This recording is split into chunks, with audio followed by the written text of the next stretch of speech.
موسی کاظم از پیغمبر نقل کردن که یک حرف خیلی بدیعیه، خیلی حرف بدیعیه، با طلا باید بنویسن، که خداوند به دنیا فرمود که ای دنیا، هر کس که خدمت تو رو کرد اونو به بیگاری بکش، به رنج و مهنت نوکر خودت بکن، 1000 جا بفرستش اینجا، برو اونجا هیچ هم بهش نده.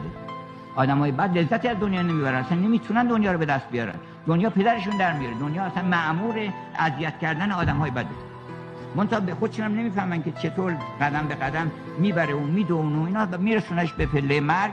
اونجا میگه که بفرمایید دست توهی و خالی همه رو ازش میگیره، ولی اگر کسی منو عبادت کرد تو خدمت اون بکن، بنده اون باش.